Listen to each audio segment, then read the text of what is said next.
All right, so we are here at Country Pine Farms in Holland, and I'm here with Ray Zywiczynski. Close enough.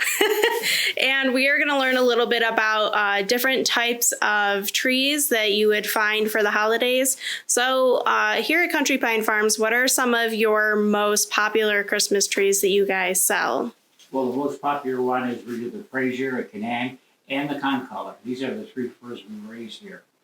We used to grow blue spruces, but they seem to be diseased more, so we kind of stay away from them. We do grow Norway spruce over here also, and they're really for digging.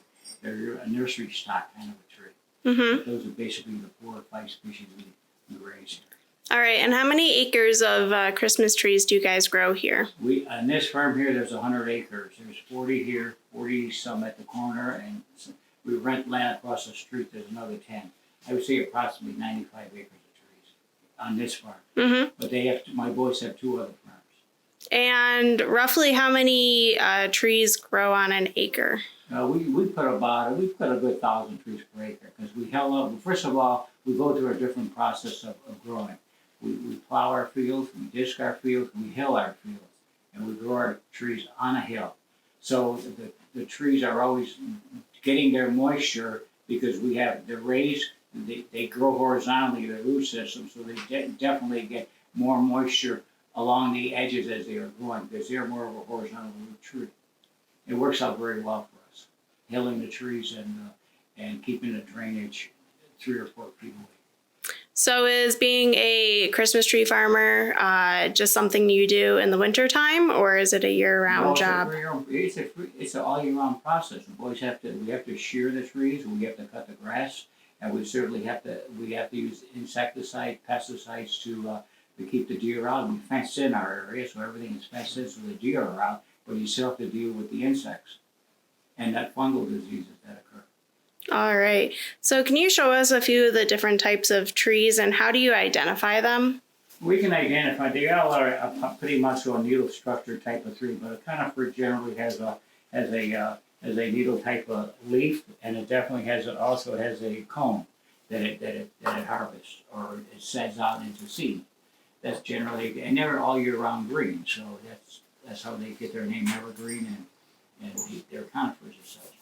The Frasers are much more bluer, and they're bluer to the underside. They have a stronger needle. The Canaan are a little bit softer, and they're greener, as you can tell. They have a green background. But you can't really tell them apart once you put them next to each other, except for color. Mm-hmm. So how do you tell that versus like a pine or a spruce? Pine normally is a longer needle. This is a white pine. We don't grow these here. We put these in here probably 30 years ago for landscaping. And as you can see, this is an Austrian pine. They have a longer needle to them. Mm-hmm. And they are a good source of evergreen, but we don't grow these. All right. And spruce trees. Spruces, the blue spruces are popular. The white spruces. There used to be Black Hill spruce. We used to grow Black Hill spruce, but they have a shorter needle and they're more disease prone. That's why we stay away from the Douglas. We stay away from the blue spruce because of the rapid decline disease. You have to use a lot of insect pesticide material and chemicals to keep them clean. All right. So what are you doing here with all these? I just made a couple kissing balls this morning, and then I'm making wreaths that have a 16-inch ring, which generally give me a 26-inch overall wreath. So is that kind of a value-added product that you guys do every year? Yeah. Awesome. So on average, how old are your trees when you harvest them for the holidays? First of all, we buy a seedling, which is a 4-year seedling. Probably 2 of the years are put in plugs. The second 2, they're grown. They're grown probably in a field, and then those seedlings we buy the seedlings bare root. Buy them by the thousand. We usually do about 4,000 or 5,000 a year, and we grow these and we put them in the ground. But it takes about 7 years to get them to get them to the 8-foot height. 6 to 7 years.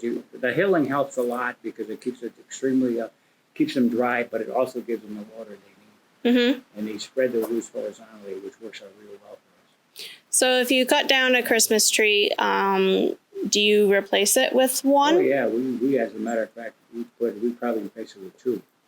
We put in like 5,000 trees a year. So we always keep up with the markets. Do most of your Christmas trees, do you guys wholesale them No, we to don't wholesale a places? tree at all. Everything is retail. Okay. We have a tough time just keeping up, with the demand.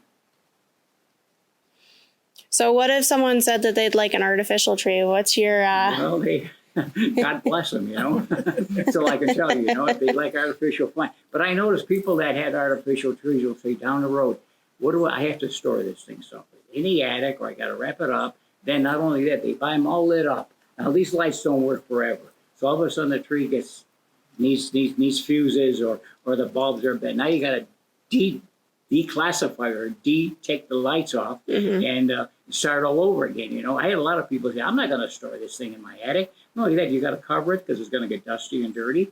And the trees are very expensive. You get into an 8-foot tree today. I've gone to the nurseries. I mean, they're $300, $350. That's a lot of money to pay for a tree. To find out you have to store it for the next 6, 7 years, and then you get sick and tired of it. I had pellets telling me we had an artificial. We're going back to the natural. Mm-hmm. And what are some other benefits of getting an actual, real Christmas tree? Well, the thing is, they get the fragrance of the tree. You've got. I mean, it helps the environment because you're trying to. It's promoting oxygen to the air. The trees that are grown, I should say. The dead one doesn't do much of anything except die after a while. What is something you can do with a Christmas tree after the holiday season? Well, the thing is, we put a few in our pond because we have a lot of fish we stock here also in our pond, which is pretty close to an acre in size, and it protects the young ones. The little minnows or the little babies, hide in those areas. So you can put a couple in your pond. We usually whatever is left, they go on a burning pile and we dispose of them. All right. And not only that, we should chip them a lot too. We used to have a chipper here. We should chip them and then use them as also kind of a ground cover for the soil nutrients, which is a good way to do that if you can take the time to chip them.